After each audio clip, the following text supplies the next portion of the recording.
sebelumnya, apakah Mbak Nispa sudah pernah mengetahui apa itu menstruasi?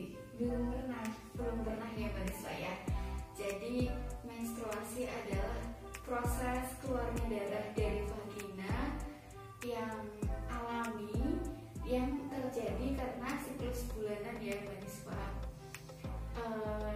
Siklus ini berjalan sekitar 4 minggu ya, dimulai sejak hari pertama menstruasi hingga hari pertama menstruasi berikutnya tiba.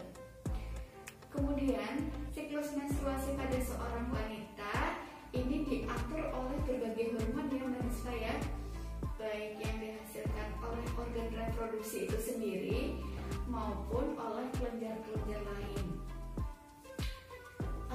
Kemudian berdasarkan kondisi rahim dan konsentrasi hormon, siklus menstruasi ini dibagi menjadi beberapa fase ya Mbak Nispa. Ini hanya sebagai tambahan pengetahuan ya Mbak Nispa ya. Yang pertama ada fase menstruasi, kemudian ada fase folikular, kemudian ada fase ovulasi, dan ada fase luteal ya Mbak Nispa ya. Normalnya menstruasi itu terjadi sekitar 3-7 hari pada kebanyakan wanita ya Mbak Nispa. Meskipun demikian, tidak semua wanita mengalami siklus yang sama. Bahkan di antara wanita yang berusia hampir sama, siklus menstruasi terkadang bisa datang lebih cepat ataupun lebih lambat, dengan perbedaan sekitar antara 21 hingga 35 hari. Mohon maaf kalau boleh tahu, pada saat usia berapa Mbak Nispa mendapatkan menstruasi yang pertama? Pada usia 13 tahun. 13 tahun ya Mbak Nispa. Memang siklus menstruasi pertama terjadi pada gadis remaja saat mereka memasuki masa pubertas. Biasanya di awal pada usia 12 tahun atau sekitar 2-3 tahun setelah payudara mulai tumbuh. Berarti usia menstruasi pertama yang didapatkan oleh Mbak Nispa pada usia 13 tahun itu normal ya Mbak Nispa ya. Usia pertama menstruasi yang dialami oleh seorang anak juga umumnya terjadi pada usia yang sama dengan ibu atau kakak perempuan mereka. Jadi kemungkinan ibu Mbak Nispa dan kakak Mbak Nispa itu juga mendapatkan usia menstruasi pertama kurang lebih pada saat usia 13 tahun. Namun bisa saja lebih cepat ataupun lebih lambat ya Mbak Nispa. Kemudian ada juga yang mengalami sejak sekitar usia 8 tahun deh, dan ada yang baru mengalaminya di atas usia 12 tahun. Ya, salah satunya adalah Mbak Nispa ya, pada usia 13 tahun. Meskipun demikian, sebagian besar gadis remaja sudah mengalami menstruasi secara rutin pada usia 16 hingga 18 tahun. Kemudian menstruasi akan terus berlangsung hingga masa menopause ya. Masa menopause itu terjadi pada wanita berusia 40 tahun hingga pertengahan usia 50 tahun. Pada usia tersebut, perempuan akan mengalami masa menopause atau berhenti masa menstruasi. Gejala-gejala pada siklus menstruasi salah satunya adalah muncul yang namanya sindrom premenstruasi ya Mbak Nispa ya, atau lebih dikenal dengan istilah PMS, premenstruasi syndrome.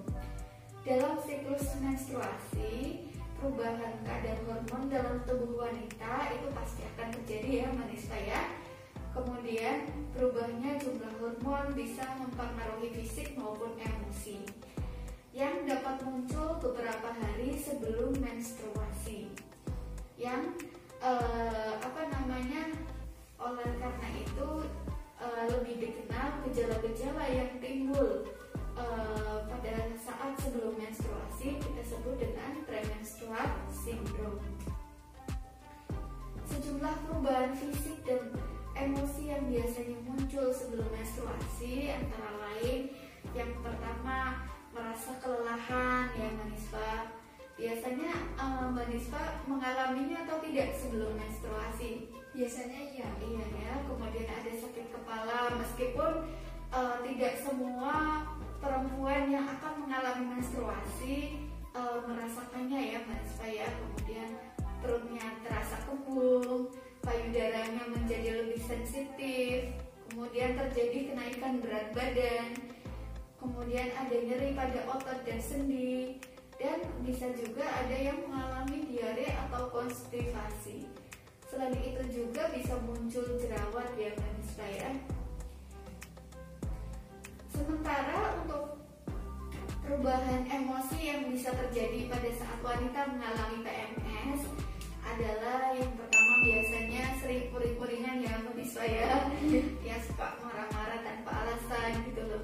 Kemudian suasana hati menjadi tidak stabil, sulit berkonsentrasi, kemudian sulit tidur, serta ada perubahan nafsu makan.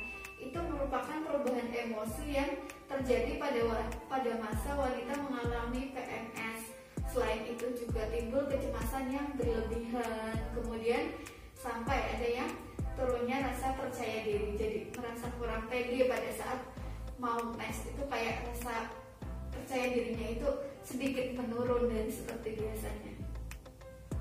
Kemudian pada beberapa wanita gejala PMS ini dapat sangat mengganggu aktivitas sehari-hari ya Mbak Nisfa ya, sehingga memaksa wanita yang mengalami PMS berat untuk beristirahat.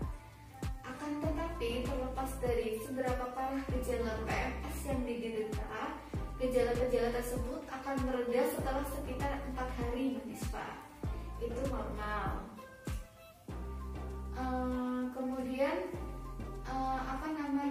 ada beberapa cara yang bisa bermanfaat untuk mengurangi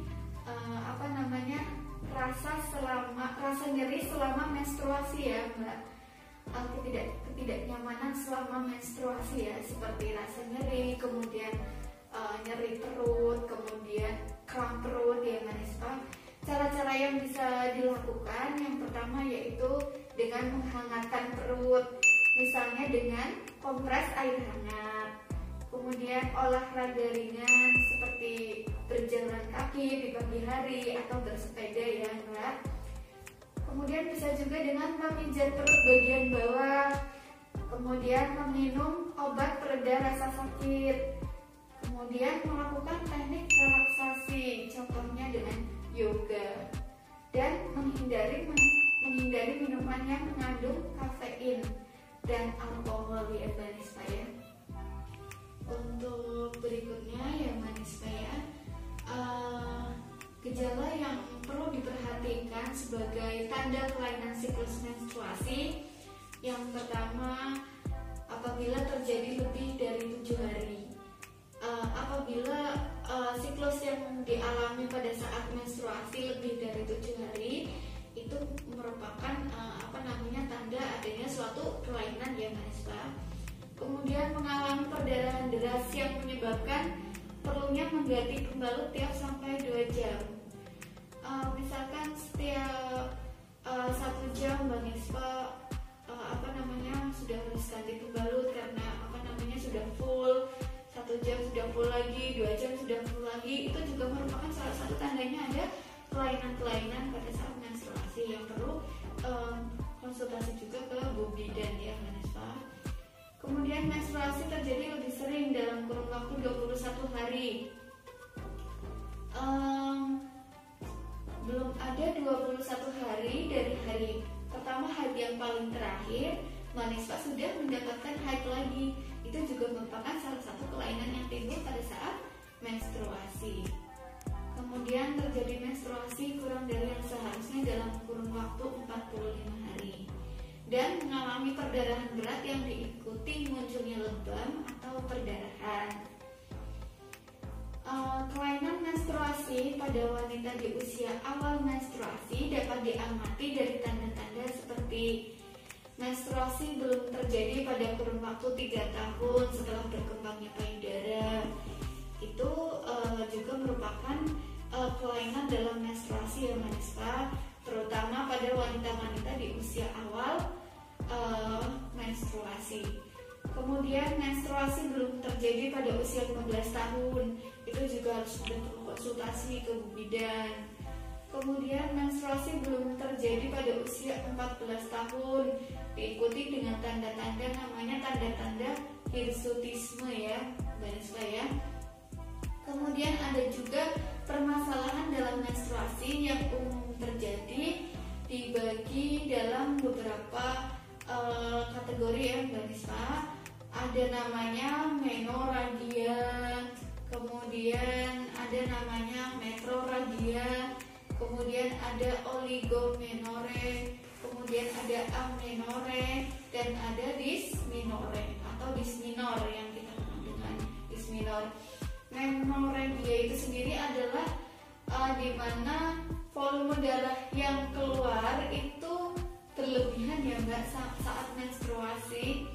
Itu juga merupakan permasalahan dalam menstruasi, namanya menorragia ya. Kemudian ada namanya metrorragia. Metrorragia ini perdarahan yang keluar dari vagina yang terjadi di antara 2 periode menstruasi. Jadi di antara menunggu masa haid berikutnya kok di tengah-tengah Manispa mendapatkan haid lagi, itu namanya metrorragia. Kemudian ada namanya oligomenor. Oligomenor ini haid yang terjadi atau yang biasanya datang tiap 21 hingga 35 hari ya Manispa. Kemudian ada namanya amenore. Amenore ini dimana menstruasi terhenti sama sekali. Ini malah justru nggak mens sama sekali Manispa. Kadang ada beberapa remaja yang sudah mendapatkan mens, tapi tiba-tiba dia berhenti nggak mens sama sekali dalam kurun waktu beberapa bulan tertentu. Itu juga merupakan permasalahan dalam menstruasi yang perlu konsultasi dengan bidan atau dokter ya Manispa ya. Kemudian ada namanya dysmenore atau nyeri haid yang seperti sedang dialami Manispa saat ini ya Manispa ya. Ini merupakan hal biasa ya Banispa yang dirasakan tiap remaja pada saat menstruasi. Biasanya juga terjadi sebelum dan pada saat menstruasi. Ini biasanya berupa nyeri atau kram di perut bagian bawah yang terus-menerus berlangsung. Betul Banispa? Ya. Kemudian menyebar hingga ke punggung bawah serta paha. Biasanya disertai dengan sakit kepala dan mual. Betul sekali Mbak. Kemudian biasanya dysmenor atau nyeri haid ini akan dibantu untuk menguranginya dengan pemberian anti nyeri Banispa. Nanti saya akan setelah Banispa diperiksa, nanti saya akan resepkan anti nyeri untuk mengurangi nyeri yang Banispa alami saat ini. Ini Banispa, saya untuk gimana Banispa dari informasi yang saya bagikan sedikit tadi, apa ada yang ingin ditanyakan Banispa? Enggak.